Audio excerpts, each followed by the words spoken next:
ಗುರುರ್ಬ್ರಹ್ಮ ಗುರುರ್ವಿಷ್ಣು ಗುರುರ್ದೇವೋ ಮಹೇಶ್ವರ ಗುರುರ್ಸಾಕ್ಷಾತ್ ಪರಬ್ರಹ್ಮ ತಸ್ಮೈ ಶ್ರೀ गुरवे नमः. जयाच्या जनी जन्मनामार्थ झाला, जयाने सदा वासनामात केला. जयाच्या मुखी सर्वदा नाम कीर्ती, नमस्कार त्या ಬ್ರಹ್ಮಚೈತನ್ಯ ಮೂರ್ತಿ. ಶ್ರೀರಾಮ್ ಸಮರ್ಥ. ಎಲ್ಲ ಆತ್ಮಜ್ಯೋತಿಗಳಿಗೆ ಸಾಷ್ಟಾಂಗ ಪ್ರಣಾಮ. ಇಂದಿನ 14 ಸೆಪ್ಟೆಂಬರ್ ಶ್ರೀ ಮಹಾರಾಜರ ಪ್ರವಚನ ಸತ್ಪುರುಷರ ಲಕ್ಷಣಗಳು. ಇಂದಿನ ಶ್ರೀ ಮಹಾರಾಜರ ಪ್ರವಚನ ನನ್ನ ಸದ್ಗುರುಗಳಾದ ಶ್ರೀ ಚಂದ್ರಕುಮಾರ್ ಅವರ ದಿವ್ಯ ಚರಣಾರವಿಂದಕ್ಕೆ ಸಮರ್ಪಿಸುತ್ತೇನೆ. ಯಾಕೆಂದರೆ ಸತ್ಪುರುಷರ ಲಕ್ಷಣಗಳು ಹೆಂಗಿದ್ರಪ್ಪ ಅವರು. ನೀವು ಕೂಡ ನಿಮ್ಮ ಸದ್ಗುರುಗಳನ್ನು ಇದನ್ನು ಕೇಳಿದಾಗ, ಪ್ರವಚನ ಶ್ರವಣ ಮಾಡಿದಾಗ ನಮ್ಮ ಸದ್ಗುರುಗಳ ಜೊತೆಗೆ ಕನೆಕ್ಟ್ ಆಗೋಕ್ಕೆ ಒಂದು ಸಾಧ್ಯತೆ ಆಗುತ್ತೆ. ಅವ್ರು ಮಾಡಿದ್ದು ನಮಗೆ ಅನುಗ್ರಹ, ಅವರು ಧಾರೆ ಎರೆದಿದ್ದ ತಪಶಕ್ತಿ, ಅವ್ರು ಮಾಡಿದ್ದು ಪ್ರೀತಿ, ಅವರು ನಮ್ಮನ್ನು ಶಿಷ್ಯರಾಗಿ ಒಂದು ಒಪ್ಕೊಂಡಿದ್ದು, ಅಥವಾ ಅವರು ನಮಗೆ ಹೆಂಗೆ ಪಾಠ, ಆ ತಾಯಿ ತಂದೆಕಿನ್ನೂ ಮಿಗಿಲಾದವನು ಸತ್ಪುರುಷ, ಸಾಧು ಸದ್ಗುರುಗಳು ಹೆಂಗಿರ್ತಾರಪ್ಪ. ಇವತ್ತಿನ ಈ ಪ್ರವಚನದಲ್ಲಿ ಒಂದೊಂದು ಶಬ್ದವು ಅಕ್ಷರಶಃ ನಮಗೆ ನಮ್ಮ ಸದ್ಗುರುಗಳ ಜೊತೆಗೆ, ಮಹಾರಾಜರ ಜೊತೆಗೆ ಕನೆಕ್ಟ್ ಆಗುವ ಒಂದು ಸಂಪೂರ್ಣವಾಗಿ ಒಂದು ಇದು ಅನುಗ್ರಹನೇ ಅನ್ಕೋಬೇಕು ನಾವು ಇವತ್ತು. ಯಾಕೆಂದರೆ ಹೆಂಗಿರತ್ತಪ್ಪ ಅವ್ರ ಲಕ್ಷಣಗಳು ನೋಡೋಣ. ನೀವು ಎಲ್ಲರೂ ಸೇರಿ ಭಾವ ತುಂಬಿ ಆ ನಮ್ಮ ಸದ್ಗುರುಗಳನ್ನು ಮೊರೆ ಹೊಕ್ಕಿ ಅವ್ರದ್ದು ಎಲ್ಲ ಮಾಡಿದ ಉಪಕಾರಗಳನ್ನು, ಅವ್ರು ಮಾಡಿದ್ದ ಒಂದು ನಮ್ಮ ಮೇಲೆ ಅನುಗ್ರಹನ ಎಲ್ಲರೂ ಸೇರಿ ಜ್ಞಾಪಕ ಮಾಡ್ಕೊಳ್ಳೋಣ. ಅದೇ ಧ್ಯಾನದಲ್ಲಿ ನಾವೆಲ್ಲರೂ ಆನಂದದಲ್ಲಿ ಅವ್ರ ಜೊತೆಗೆ ಸದಾ ಇರೋಣ ಅಂತ ಪ್ರಾರ್ಥನೆ ಮಾಡುತ್ತಾ, ಏನು ಹೇಳ್ತಾರಪ್ಪ ಶ್ರೀ ಮಹಾರಾಜರು. ಯಾವ ಮನುಷ್ಯನು ಬಹಳಷ್ಟು ಜನರಿಗೆ ಮನಪೂರ್ವಕ ಹಿಡಿಸುತ್ತಾನೋ ಅವನು ಉತ್ತಮನು. ಯಾರು ಬಹಳ ಜನಕ್ಕೆ ಪ್ರಿಯರಾಗಿರ್ತಾರೋ, ಲೌಕಿಕವಾಗಲ್ಲ ಪಾರಮಾರ್ಥದಲ್ಲಿ ಬಂದು ಅವನು ಉತ್ತಮನು. ಇಂಥ ಮನುಷ್ಯನು ಅಜರಾಮರರಾಗಿರುತ್ತಾನೆ. ರಾಮಕೃಷ್ಣ ಪರಮಹಂಸರಾಗಲಿ, ಶ್ರೀ ಮಹಾರಾಜರಾಗಲಿ, ನಮ್ಮ ತುಕಾರಾಮ್ ಮಹಾರಾಜರಾಗಲಿ, ಯಾರಿರ್ತಾರೋ ಇಂಥ ಸತ್ಪುರುಷರನ್ನು ನಾವು ಅಜರಾಮರರು. ಇನ್ನೂ ನಾವು ಅವರನ್ನೆಲ್ಲರೂ ನೆನಪು ಮಾಡ್ಕೋತಾ ಇದ್ದೀವಿ. ಜ್ಞಾನೇಶ್ವರ ಮಹಾರಾಜರಾಗಲಿ, ಮೀರಾಬಾಯಿ ಆಗಲಿ, ಎಲ್ಲ ಇವತ್ತಿನ ಕಾಲದಲ್ಲಿ ನೋಡಬೇಕು ಅಂದರೆ ನಮ್ಮ ಕರ್ಕೆಹಳ್ಳಿ ಮಹಾರಾಜರಾಗಲಿ, ದತ್ತಾವಧೂತರಾಗಲಿ, ಇವರನ್ನೆಲ್ಲರೂ ನಾವು ಏನು ಮಾಡ್ತೀವಿ, ಪುನಃ ಜ್ಞಾಪಕ ಮಾಡ್ಕೋತೀವಿ. ಅವ್ರು ಇಂಥ ಮನುಷ್ಯರು ಏನಂತಾರೆ, ಅಜರಾಮರಾಗಿರುತ್ತಾರೆ. ಅವನು ನಿಸ್ವಾರ್ಥತೆಯಿಂದ ಇದ್ದು ಮನಸ್ಸಿನ ಮೇಲೆ ಸಂಯಮ ಹೊಂದುತ್ತಾನೆ. ತನ್ನ ಸ್ವಾರ್ಥಕ್ಕಾಗಿ ಮತ್ತೊಬ್ಬರನ್ನು ಮುಳುಗಿಸುವ ದುಷ್ಟತನವು ಅವನಿಂದ ಆಗಲು ಶಕ್ಯವೇ ಇಲ್ಲ. ಯಾಕೆಂದರೆ ಅವ್ರು ಬಂದಿರೋದೇ ಬೇರೆಯವ್ರ ಸಲುವಾಗಿ ತಾವು ತಮ್ಮ ಜೀವನವನ್ನು ಚಂದನದಂತೆ ತೆಯ್ದಿಟ್ಟು ಬಿಡ್ತಾರೆ ಅವರು. ಇದನ್ನು ನಾವು ನಮ್ಮ ಎಲ್ಲ ಇಂಥ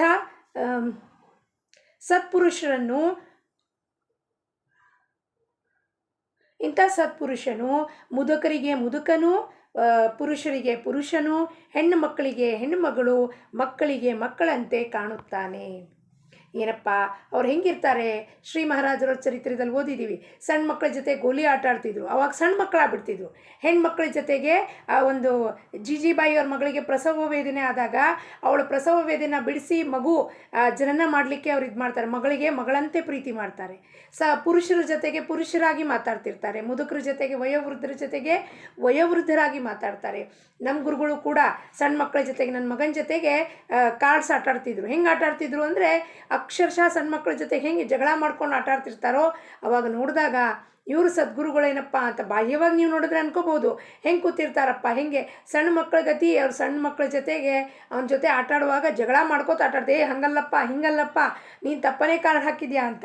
ಆದರೆ ಅವ್ರು ಹೆಂಗಿರ್ತಾರೆ, ಆಯಾ ಸಮಯಾನುಸಾರವಾಗ ಅವ್ರು ಹೆಂಗಿರ್ತಾರಪ್ಪ, ಯಾವಾಗಲೂ ಅವ್ರು ಆನಂದದಲ್ಲಿರ್ತಾರೆ. ಎಲ್ಲರೊಡನೆ ಹೆಂಗಿರ್ತಾರೆ ಸಣ್ಣ ಮಕ್ಕಳ ಜೊತೆಗೆ. ಮೊನ್ನೆ ಹೆಬ್ಬಳ್ಳಿಗೆ ಹೋಗಿದ್ವಿ. ಆ ಸಣ್ಣ ಮಗು ಜೊತೆಗೆ ಒಂದು ಮಗು 1.5 ವರ್ಷದ ಮಗು ಇರಬಹುದು. ಅದು ಬಂದು ಗುರುಗಳ ಹಾಸಿಗೆ ಮೇಲೆ ಕೂಡಿಸ್ತಾ ಇದ್ರು. ಹೊದಿಗೆ ಹೊದ್ಕೊಂಡು ಉಲ್ಟಾ ಪಲ್ಟಾ ಮಾಡ್ತಿದೆ. ಅದಕ್ಕೆ ಉಣ್ಣಿಸ್ತಿದ್ದಾರೆ, ತಿನ್ನಿಸ್ತಿದ್ದಾರೆ. ಎಲ್ಲ ಎಷ್ಟು ಆನಂದದಿಂದ ಆ ಮಗು ಜೊತೆಗೆ ಮಗು ಆಗಿಬಿಟ್ಟಿದ್ರು. ಅಂದರೆ ಸತ್ಪುರುಷರು ಲಕ್ಷಣವೇ ಹಿಂಗಿರುತ್ತೆ. ಅಂದರೆ ಯಾರು ಹೇಗೆ ಇರುತ್ತಾರೋ ಅವರಂತೆ ವರ್ತನೆ ಮಾಡುತ್ತಾನೆ. ಅವ್ರು ಯಾರು ಹೆಂಗಿರ್ತಾರೋ ಅವ್ರ ಜೊತೆ ಹಂಗೆ ವರ್ತನೆ ಮಾಡ್ತಾನೆ. ನಮ್ಮ ಥರ ಅಲ್ಲ, ನಾವು ಪ್ರಾಪಂಚಿಕ ಜನ ಸೆಲೆಕ್ಟಿವ್ ಆಗಿ ವಿಚಾರ ಮಾಡಿ ಇವ್ರ ಜೊತೆ ಹಿಂಗೆ ವರ್ತನೆ ಮಾಡಬೇಕು, ಇವ್ರು ನನಗೆ ಅಪಮಾನ ಮಾಡಿದರು ಇವ್ರ ಜೊತೆ ಮಾತಾಡಬಾರ್ದು, ಅವ್ರು ಯಾರೋ ಚೆನ್ನಾಗಿ ಮಾತಾಡಿಸ್ತಾರೆ ಅವ್ರಿಗೆ ಬಟರ್ ಹಚ್ಚಬೇಕು ಅಂತ ನಾವು ಕ್ಯಾಲ್ಕುಲೇಟ್ ಮಾಡ್ತೀವಿ. ಸತ್ಪುರುಷರಲ್ಲಿ ಅದು ಯಾವುದೂ ಇರುವುದಿಲ್ಲ. ಸನ್ಮಾನಕ್ಕೆ ಅಲ್ಲ, ಎಲ್ಲ ಇದಪ್ಪ, ಹಾಂ, ಇಂಥ ಮನುಷ್ಯನು ಯಾರ ವಿಷಯದಲ್ಲಿಯೂ ಯಾವುದೇ ನಿಂದೆ ಅಥವಾ ಸ್ತುತಿಯನ್ನು ಮಾಡುವುದಿಲ್ಲ. ಅವನು ಸಮಚಿತ್ತನಾಗಿರ್ತಾನೆ.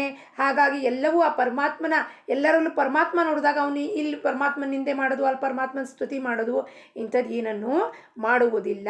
ಸನ್ಮಾನಕ್ಕೆ ಯೋಗ್ಯನಾಗಿದ್ದರೂ ಅವನು ಮಾನದ ಅಪೇಕ್ಷೆ ಮಾಡುವುದಿಲ್ಲ. ತನ್ನ ವಿಕಾರಗಳ ಮೇಲೆ ಅವನಿಗೆ ಪೂರ್ಣ ನಿಯಂತ್ರಣವಾಗಿರುತ್ತದೆ ಹಾಗೂ ಮತ್ತೊಬ್ಬರ ದುಃಖದಲ್ಲಿ ಅವನು ಅವರಿಗೆ ಸುಖ ಕೊಡುವ ಪ್ರಯತ್ನ ಮಾಡುತ್ತಿರುತ್ತಾನೆ. ಏನು ಮಾಡ್ತಾನೆ? ಸುಖ ಕೊಡೋದು. ಅವರಿಗೆ ಆ ದುಃಖದಿಂದ ಪರಾವೃತ್ತರಾಗಿ ಮಾಡ್ತಾನೆ. ಅವರನ್ನು ಭಗವಂತನ ಕಡೆ ಹೇಳ್ಕೊಂಬರ್ತಾನೆ. ಅವರಿಗೆ ಹಿತನುಡಿಗಳನ್ನು ಹೇಳ್ತಾನೆ. ಆ ಕಷ್ಟಗಳನ್ನು ಪರಿಹಾರ ಮಾಡೋಕ್ಕೆ ಅವನಿಂದ ಸಾಧ್ಯವಾದದೆಲ್ಲ ಸಹಾಯತೆಯನ್ನು ಮಾಡುತ್ತಾನೆ. ಅವನು ಸಹಜಾವಸ್ಥೆಯಲ್ಲಿ ಇರುತ್ತಾನೆ. ಅವನು ಸಹಜವಾಗಿರ್ತಾನೆ. ಯಾವ ತೋರ್ಪಡಿಕೆ ಇಲ್ಲ, ಏನೂ ಇಲ್ಲ. ಯಾಕೆಂದರೆ ಅವನು ಇವೆಲ್ಲವೂ ಪರಮಾತ್ಮನ ಇಚ್ಛಾಯಿಂದ ಆಗ್ತಿದೆ. ಬಾಹ್ಯದಿಂದ ನಾವು ಗುರ್ತಿಡ್ಲಿಕ್ಕೆ ಸಾಧ್ಯತೆ ಇಲ್ಲ ಅವರನ್ನು. ಕರ್ಕೆಹಳ್ಳಿ ಮಹಾರಾಜರನ್ನ ಎಲ್ಲಿ ಹೋಗ್ರಿ ಫಂಕ್ಷನ್ನಲ್ಲಿ ನೋಡ್ರಿ, ಯಾವುದೇ ಒಂದು ಸಮಾರಂಭದಲ್ಲಿ ಅವ್ರು ಕೆಳಗಡೆ ಹೋಗಿ ಕೂತಿರ್ತಾರೆ. ಎದಕ್ಕಪ್ಪ? ಸಹಜಾವಸ್ಥೆಯಲ್ಲಿರ್ತಾರೆ. ಅವ್ರ ಹತ್ರ ಹೋದರೆ ನಾವು ಏನು ಮಾಡಬೇಕು ಅಂದರೆ ಮೌನದಲ್ಲಿರಬೇಕು. ಅವ್ರ ಹತ್ರ ಹೋದಾಗ ಆ ಸಹಜ ಅವಸ್ಥೆಯಲ್ಲಿ ಏನು ಶಕ್ತಿ ಇದೆ, ಆ ಮೌನದಲ್ಲಿದ್ದಾಗ ಅವ್ರ ಆಶೀರ್ವಾದ ಪಡ್ಕೊಂಡ್ರೆ ಸಾಕು, ನಮಗೆಲ್ಲವೂ ಸಿಗುತ್ತದೆ. ಅಂದರೆ ಉಪಾಧಿಗಳಿಂದ ಬಂಧಿಸ್ತನಾಗುವುದಿಲ್ಲ. ನಾವೆಲ್ಲ ಉಪಾಧಿಯಿಂದ ನಾನು ಹಿಂಗಿದ್ದೀನಿ ಹಂಗಿದ್ದೀನಿ ಏನೋ ಒಂಚೂರು ಗೊತ್ತಾದ ಕೂಡಲೇ ನಮಗಾಗಲೇ ಮಾನ ಸಮ್ಮಾನದ ಅಪೇಕ್ಷೆ ಇರುತ್ತೆ. ಅದೇ ಅವನು ಉಪಾಧಿ ರಹಿತನಾಗಿರುತ್ತಾನೆ. ಇಂಥ ಯೋಗಿ ಪುರುಷನು ನಿಜವಾಗಿಯೂ ಮುಕ್ತನೆಂದು ತಿಳಿಯಬೇಕು. ಇಂಥ ಜನರಿಗೆ ಸಂತರೆಂದು ಅನ್ನುತ್ತಾರೆ ಹಾಗೂ ಅವರ ಮಾಡುವ ಕರ್ಮವೆಲ್ಲವೂ ಭಗವಂತನ ಕರ್ತೃತ್ವದಿಂದಲೇ ಹಾಗೂ ಭಗವಂತನಿಗಾಗಿಯೇ ಇರುವುದರಿಂದ ಆ ಕರ್ಮಗಳಿಂದ ಜಗತ್ತಿನ ಕಲ್ಯಾಣವಾಗುತ್ತದೆ. ಸಂತರ ಪ್ರತಿಯೊಂದು ಕರ್ಮದಲ್ಲಿ ನಿಮಗೆ ಪ್ರೇಮ, ದಯೆ, ಪರೋಪಕಾರ, ನಿಸ್ವಾರ್ಥತೆ ಹಾಗೂ ಭಗವಂತನ ನಿಷ್ಠೆ ಮುಂತಾದಗಳವೇ ಕಂಡುಬರುತ್ತದೆ. ಈಗ ನೋಡ್ರಿ, ಗುರುವಾರ ನಮಗೆ ಮನಾಚೆ ಬೋಧ ಮಾಡಲಿಕ್ಕೆ ಕೂಪ್ಕಡ್ಡಿ ಮಹಾರಾಜರು ಬರ್ತಿರ್ತಾರೆ. ಸಮರ್ಥ ಸದ್ಗುರು ರಂಗರಾಜ ಮಹಾರಾಜರವ್ರ ಶಿಷ್ಯರು. ಅವ್ರು ನಮಗೆ ಹೇಳ್ಕೊಡುವಾಗ, ಬೋಧನೆ ಮಾಡುವಾಗ ಹೆಂಗೆ ಮಾಡ್ತಿರ್ತಾರೆ ಬೋಧನೆ, ನಮಗೇನೂ ಗೊತ್ತಿರೋದಿಲ್ಲ. ಆದರೂ ಕೂಡ ನೀವೆಲ್ಲ ನಿಮ್ಮ ಒಂದು ಸಮಯಗಳನ್ನು ಬದಿಗಿಟ್ಟು ಇಲ್ಲಿ ಬರ್ತೀರಾ, ಸತ್ಸಂಗಕ್ಕೆ ಕೇಳ್ತೀರಾ. ಅಂದರೆ ನಾವೆಲ್ಲ ಅಂಥ ರೀತಿಯಲ್ಲಿ ವರ್ತನೆ ಮಾಡ್ತೀವೋ ಇಲ್ವೋ, ಆದರೂ ಕೂಡ ಅವರಿಗೆ ಏನಿರುತ್ತೆ, ನಮ್ಮ ಪ್ರತಿ ದಯೆ ಇರುತ್ತೆ. ದಯೆ ಭಾವನೆ ಇಷ್ಟೆಲ್ಲ ಮಾಡಿ ಸಂಸಾರ ನಡೆಸ್ಕೊಂಡು ಸತ್ಸಂಗಕ್ಕೆ ಬರ್ತಾರಲ್ಲಪ್ಪ ಅಂದರೆ ಇವರಿಗೆ ಆ ಭಗವಂತನ ಪ್ರತಿ ಏನೋ ಒಂದು ತಳಮಳ ಇದೆ, ಅದಕ್ಕೆ ಬರ್ತಾರೆ. ಅದಕ್ಕೆ ಆ ದಯಾ ಪ್ರೇಮದಿಂದ ನಮಗೆ ಏನು ಹೇಳ್ಕೊಡ್ತಾರಪ್ಪ, ಆ ಪಾಠವನ್ನು ಹೇಳ್ಕೊಡ್ತಾರೆ ಅವರು. ಅಂದರೆ ಆ ಬೋಧನೆ ಮಾಡ್ತಾರೆ. ಆದರೆ ಅದರಲ್ಲೂ ಅವ್ರೇನು ಅಂತ ನಾನೇನು ಹೇಳಿಲ್ಲ, ಅವ್ರ ಸದ್ಗುರುಗಳು ಹೇಳಿಸಿದ್ದಾರೆ ಅಂತ ಹೇಳ್ತಿರ್ತಾರೆ. ಆದರೆ ಬೋಧನೆ ಮಾಡುವಾಗ ನಮಗೆ ಸಂಪೂರ್ಣವಾಗಿ ಏನಾಗುತ್ತಪ್ಪ, ಮನಸ್ಸಿಗೆ ನಾಟಿ ನಮ್ಮ ಮನಸ್ಸು ಬದಲಾಗ್ತಾ ಇದೆ ಅನ್ನೋದು ಸತ್ಸಂಗದಲ್ಲಿ ಬಂದವರು ಎಲ್ಲರೂ ಹೇಳ್ತಾರೆ. ವಾರಕ್ಕೆ ಒಂದು ದಿವಸ ಬಂದರೂ ಕೂಡ ಒಂದೇ ಶ್ಲೋಕ ಮುಗಿಯೋಕ್ಕೆ ನಮಗೆ 50 ನಿಮಿಷ ಆಗೋಗುತ್ತೆ. ಅಂದರೆ ಏನಪ್ಪ ಅದು, ಆ ಸದ್ಗುರುಗಳ ಅನುಗ್ರಹ ಹೆಂಗಿದೆ ನಮಗೆ ಹೆಂಗೆ ಅನ್ನಿಸ್ತಾ ಇರುತ್ತೆ ಅಂದರೆ, ಅಯ್ಯೋ ಇನ್ನೂ ಗುರುಗಳು ಹೇಳ್ತಾ ಇರಬೇಕು, ಅವ್ರು ಇನ್ನೂ ಹೇಳ್ತಾ ಇರಬೇಕು, ನಾವು ಕೇಳಬೇಕು. ಕೇಳಿದ್ದನ್ನು ಮನನ ಮಾಡಿ ನಮ್ಮ ಜೀವನದಲ್ಲಿ ಅಳವಡಿಸ್ಕೊಂಡು ನಾವೆಲ್ಲ ಬದಲಾಗಬೇಕು. ಇದೇ ಸತ್ಸಂಗದ ಪ್ರಭಾವ. ಅಂತರಂಗ ತಿಳಿಯುವುದನ್ನು ನಮ್ಮಿಂದಲೇ ಪ್ರಾರಂಭ ಮಾಡಬೇಕು. ಬೇರೆಯವ್ರ ಮನಸ್ಸು ತಿಳ್ಕೊಳ್ಳೋದೇನು ದೊಡ್ಡ ವಿಷಯ ಅಲ್ಲ. ನೀವು ಮಾತಾಡೋದ್ರಲ್ಲೇ ನಿಮ್ಮ ಮನಸ್ಸು ಹೆಂಗೆ ನಡೀತಾ ಇದೆ ಅಂತ ಗೊತ್ತಾಗುತ್ತೆ. ನಮ್ಮ ಅಂತರಂಗದಲ್ಲಿ ಏನು ನಡೀತಾ ಇದೆ, ನಮ್ಮ ಅಂತರಂಗದಲ್ಲಿ ಚಲಬಿಚಲ ಹೆಂಗೆ ಆಗ್ತಾ ಇದೆ, ನಮ್ಮ ಅಂತರಂಗ ನಿಯಂತ್ರಣದಲ್ಲಿಲ್ಲ, ನಮ್ಮ ಮನಸ್ಸು 10 ಕಡೆ ಓಡಾಡ್ತಿದೆ. ಇದನ್ನು ನಮ್ಮಿಂದ ಪ್ರಾರಂಭ ಮಾಡಬೇಕು. ಫಸ್ಟು ಬೇರೆಯವ್ರ ಅಂತರಂಗ ತಿಳ್ಕೊಳ್ಳೋದು ಅವಶ್ಯಕತೆ ಇಲ್ಲ. ನಾನು ಎಲ್ಲಿ ತಪ್ಪುತ್ತೇನೆ ಎಂದನ್ನು ನೋಡಬೇಕು. ಫಸ್ಟ್ ನಾನು ಎಲ್ಲಿ ತಪ್ತಿದ್ದೀನಿ ನೋಡಬೇಕು. ಇಲ್ಲಿ ಬೆಟ್ಟಿಡೋಕ್ಕಿಂತ ಮುಂಚೆ 3 ಬೆಟ್ಟು ನನ್ನ ಕಡೆ ಇದೆ. ನಾನು ಎಲ್ಲಿ ತಪ್ತಾ ಇದ್ದೀನಿ, ಹಾದಿ ತಪ್ತಾ ಇದ್ದೀನಿ. ದುಃಖ ಅನುಭವಿಸುವ ಪ್ರಸಂಗ ನನಗೆ ಬಂದಿದ್ದಾದರೆ ಮಾರ್ಗ ತಪ್ಪಿರುತ್ತದೆ ಅನ್ನಬೇಕು. ಸತ್ಪುರುಷರು ಹೇಳ್ತಾರೆ, ಸದ್ಗುರುಗಳು ದುಃಖ ಯಾವುದು ಇಲ್ಲ, ಹಂಗಂದರೆ ದುಃಖದ ಅನುಭವ ನನಗೆ ಆಗ್ತಾ ಇದೆ ಅಂದರೆ, ಮನಸ್ಸಿಗೆ ಆಗ್ತಾ ಇದೆ ಅಂದರೆ, ಮನಸ್ಸಿಂದ ನಾನು ನಿಯಂತ್ರಣ ಮಾಡ್ಕೋತಾ ಇಲ್ಲ, ವಿಕಾರದ ಮೇಲೆ ನಾನು ಕಂಟ್ರೋಲ್ ಮಾಡ್ಕೋತಾ ಇಲ್ಲ, ನನ್ನ ಮಾರ್ಗ ಪರಮಾರ್ಥದ ಬಿಟ್ಟು ಮತ್ತೆ ಪ್ರಪಂಚದ ಕಡೆ ಹೋಗ್ತಾ ಇದೆ ಅನ್ನೋದನ್ನು ನಾನು ತಿಳ್ಕೋಬೇಕು. ಯಾರಿಗೆ ಸುಖ ದುಃಖ ಬಾಧಿಸುವುದಿಲ್ಲವೋ ಅವನು ನಿಜವಾದ ಸಮಾಧಾನಿ.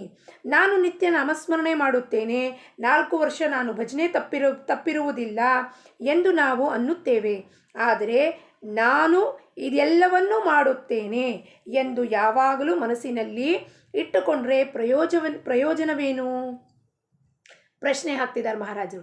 ನಾನು 4 ವರ್ಷದಿಂದ ಮಾಡ್ತಿದ್ದೀನಿ ರೀ ಭಜನೆ, ನಾನು ದಿಂಡಿಗೆ ಹೋಗ್ತಿದ್ದೀನಿ ರೀ, ನಾನು ಕೀರ್ತನ ಮಾಡ್ತೀನಿ ರೀ, ನಾನು ಹೇಳ್ತಿದ್ದೀನಿ ರೀ, ನಾನು ನಿರೂಪಣೆ ಮಾಡ್ತಿದ್ದೀನಿ ರೀ, ಎಲ್ಲ ನಾನು ಮಾಡ್ತಿದ್ದೀನಿ, ನಾನು ನಾಮಸ್ಮರಣೆ ಮಾಡ್ತಿದ್ದೀನಿ, ಇಷ್ಟು ಜಪ ಮಾಡ್ತಿದ್ದೀನಿ ಅಂತ ಎಲ್ಲ ಜನಕ್ಕೆ ಹೇಳ್ದಲೇ ಮನಸ್ಸಿನಲ್ಲೂ ಸತತವಾಗಿ ಅದ್ರ ಬಗ್ಗೆ ಹೇಳ್ಕೊತಾ ಇದ್ದರೆ ಇದರ ಪ್ರಯೋಜನ ಏನಾಯ್ತಪ್ಪ? ಮತ್ತು ಮೇಲಿಂದ ನಾವೇನು ಹೇಳ್ತೀವಿ, ನಾವು ಸೇವಾ ಮಾಡ್ತಿದ್ದೀವಿ ಅಂತ. ಎಂಥ ಸೇವಾ ಬಂತು ಇಲ್ಲಿ? ಮನಸ್ಸಿನಲ್ಲಿ ಸತತವಾಗಿ ನಾನು ಮಾಡಿದೆ ಅನ್ನೋ ಅಭಿಮಾನ ಇಟ್ಕೊಂಡು ಸೇವಾ ಮಾಡ್ತಿದ್ದೀನಿ ಅಂದರೆ ಅದು ಏನಾಗತ್ತಪ್ಪ? ದಾಂಭಿಕ ಭಕ್ತಿ ಆಗತ್ತೆ. ಅದಕ್ಕೆ ನಾನು ಪರಿಶ್ರಮ ಪಟ್ಟದೆಲ್ಲವೂ ಸ್ವಲ್ಪದರಲ್ಲಿಯೇ ನಾಶವಾಗುತ್ತದೆ. ಅದಕ್ಕೆ ಕಾರಣ ನಮ್ಮ ಅಭಿಮಾನ. ನಾವು ಎಲ್ಲಿಯವರೆಗೂ ಅಭಿಮಾನವನ್ನು ಬಿಟ್ಟು ಸ್ಮರಣೆ ಮಾಡುವುದಿಲ್ವೋ ಅಲ್ಲಿಯವರೆಗೆ ಅದಕ್ಕೆ ಸ್ಮರಣೆ ಎಂದು ಹೇಗೆ ಅನ್ನಬೇಕು? ಅಭಿಮಾನ ಬಿಟ್ಟು ಮಹಾರಾಜರು ಹೇಳ್ತಾರೆ, ನೀವೇ ಎಲ್ಲವನ್ನೂ ಕೊಟ್ಟುಬಿಟ್ಟಿದ್ದೀನಿ ಅಂತೀರ, ಆದರೆ ಸ್ವ ಕೊಟ್ಟಿಲ್ಲ, ನಾನು ಎಂಬುವುದನ್ನು ಕೊಟ್ಟಿಲ್ಲ. ಜಬ್ ಮೈ ಥಾ ತಬ್ ಹರಿ ನಹಿ, ಅಬ್ ಹರಿ ಹೇ ಮೈ ನಹಿ. ನಾನು ಅನ್ನೋದಿದ್ದಾಗ ಹರಿ ಇರುವುದಿಲ್ಲ, ಹರಿ ಇದ್ದಾಗ ನಾನು ಎಂಬುದು ಅಭಿಮಾನ ವಿಸರ್ಜನೆ ಆಗಿ ಹೋಗಿಬಿಟ್ಟಿರುತ್ತದೆ. ಭಗವಂತನ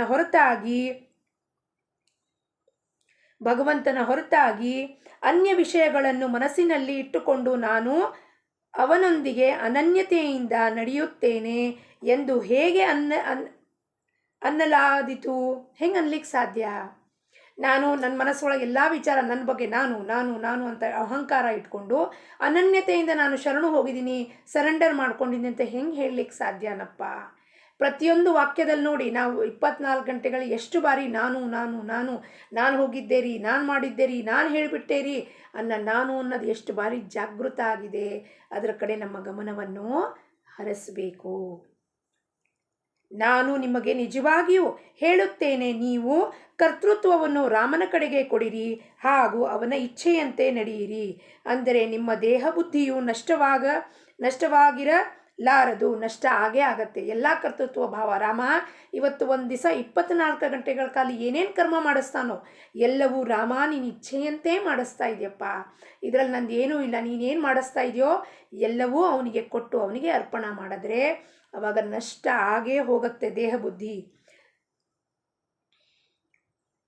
ಸೂಚನೆಯಂತೆ ನಡೆಯಬೇಕು. ಸಂತರ ಹೇಳಿದ ಮಾರ್ಗದಿಂದ ಹೋಗಬೇಕು ಅಂದರೆ ಸರಿಯಾದ ಮಾರ್ಗ ಸಿಗುತ್ತದೆ. ನಿಜವಾದ ತಳಮಳವಿದ್ದರೆ ಮಾರ್ಗ ತಾನಾಗಿಯೇ ಕಾಣಿಸುತ್ತದೆ ಹಾಗೂ ನಿಜವಾದ ಕಳಕಳಿ ಇದ್ದರೆ ಅದರಲ್ಲಿ ಪ್ರೇಮವೂ ನಿರ್ಮಾಣವಾಗುತ್ತದೆ. ನಮಗೆ ನಿಜವಾಗಿಯೂ ತಳಮಳ, ರಾಮ ನೀನು ಬೇಕಪ್ಪ ಅಂತಿದ್ರೆ ಅವನ ಮಾರ್ಗ ಓಪನ್ ಮಾಡಿಬಿಡ್ತಾನೆ. ಹೆಂಗಪ್ಪ? ಇದಕ್ಕೊಂದು ಉದಾಹರಣೆ.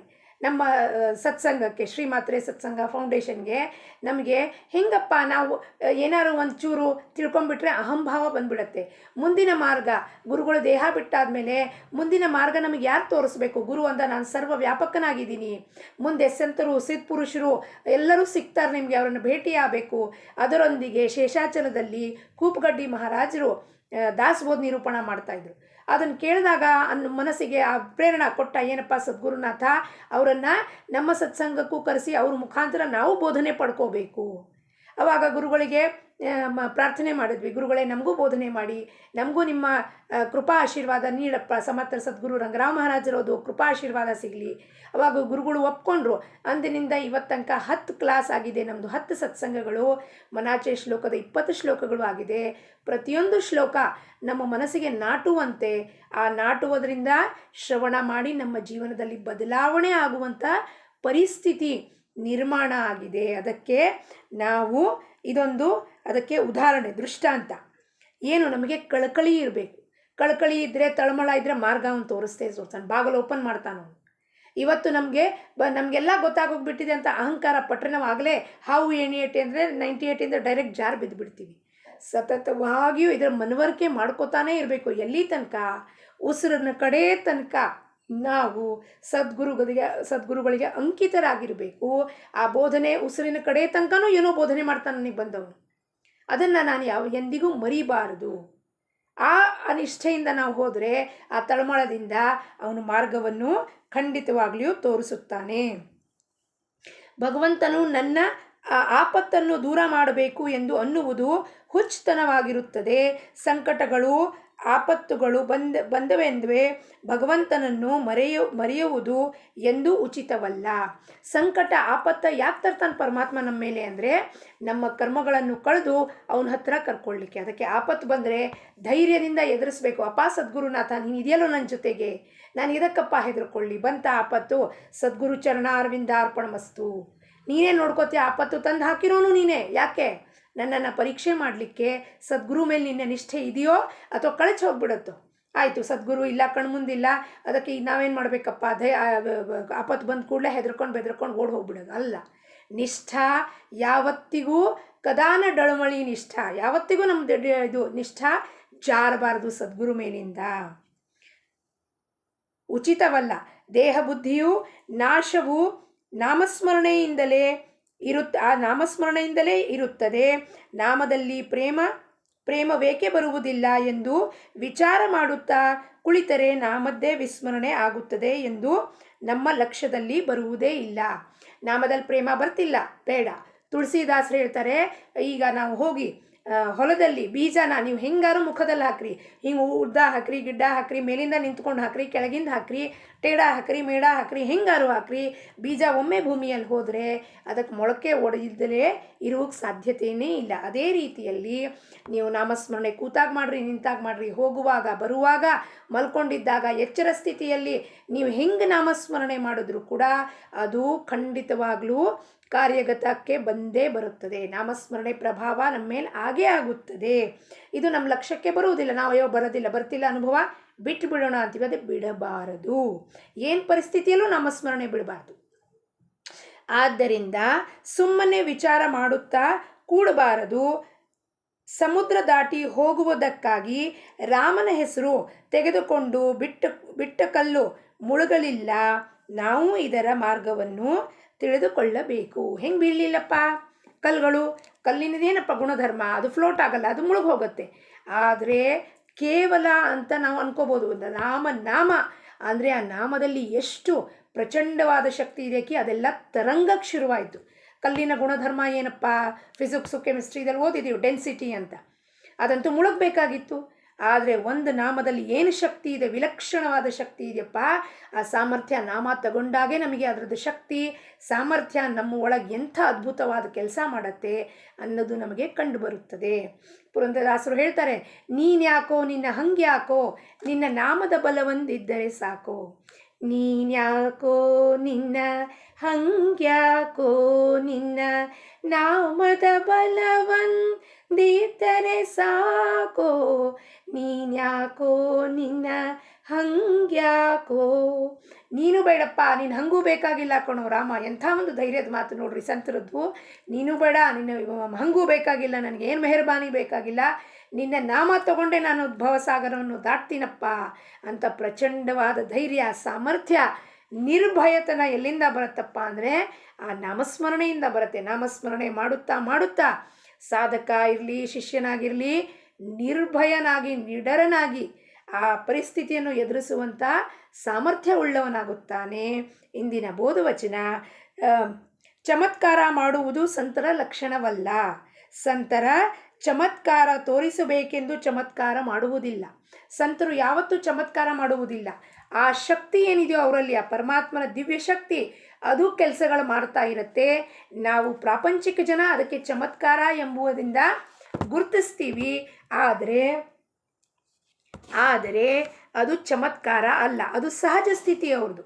ಆ ಸಹಜ ಸ್ಥಿತಿಯಲ್ಲಿ ಅವ್ರ ಕೆಲಸಗಳನ್ನು ಮಾಡ್ತಿರ್ತಾರೆ. ಚಮತ್ಕಾರ ಮಾಡಬೇಕು ಅಂತ ಮಾಡೋದಿಲ್ಲ. ಜೀವರಾಶಿಗೆ ಪರಮಾತ್ಮನ ಪ್ರೀತಿ ಉಂಟಾಗಬೇಕು, ಪ್ರೇಮ ಉಂಟಾಗಬೇಕು ಅಂತ ಅದನ್ನು ಅವ್ರು ಏನು ಮಾಡಿರ್ತಾರೋ ನಮಗೆ ಅದು ಚಮತ್ಕಾರ ಅನಿಸುತ್ತೆ. ಆದರೆ ಅದು ಅವ್ರದ್ದು ಸಹಜ ಅವಸ್ಥೆ. ನಾವೆಲ್ಲರೂ ಸೇರಿ ಸದ್ಗುರುಗಳ ಚರಣಕ್ಕೆ ಮೊರೆ ಹೊಕ್ಕೋಣ. ನಮ್ಮ ಸದ್ಗುರುಗಳು ಮಾಡಿರೋದು ಒಂದು ಕೃಪಾ ಆಶೀರ್ವಾದ. ಅವರು ನಮ್ಮ ಮೇಲೆ ಎಂಥ ಒಂದು ಅನುಗ್ರಹ ಮಾಡಿದ್ದಾರೆ ಅದನ್ನೆಲ್ಲವೂ ಧ್ಯಾನದಲ್ಲಿ ತಂದ್ಕೊಂಡು ನಾವೆಲ್ಲರೂ ಪ್ರೇಮದಿಂದ ನಾಮಸ್ಮರಣೆ ಅವರು ಕೊಟ್ಟಿರೋ ನೇಮ ನಿಷ್ಠೆ ನಾಮಸ್ಮರಣೆಯನ್ನು ಮಾಡುತ್ತಾ ಸದಾ ಅವರ ಚರಣದಲ್ಲಿ ನಮ್ಮ ಮಸ್ತಕ ಯಾವತ್ತಿಗೂ ಬೇರೆಯವರಲ್ಲಿ ನಮ್ಮ ಮಸ್ತಕ ಏಳಬಾರ್ದು. ಅವನ ಚರಣದ ಮೇಲೆ ಒಮ್ಮೆ ಪಾದದ ಮೇಲೆ ಒಮ್ಮೆ ನಾವು ಮಸ್ತಕವನ್ನಿಟ್ವ ಮುಗೀತು ನಮ್ಮ ಕತೆ ಅಂದ್ಕೊಂಡು ಸದಾ ಅವರು ಧ್ಯಾನದಲ್ಲಿರಬೇಕು ಅಂತ ಹೇಳುತ್ತಾ ಜಾನಕಿ ಜೀವನ ಸ್ಮರಣ. ಜೈ ಜೈ ರಾಮ್.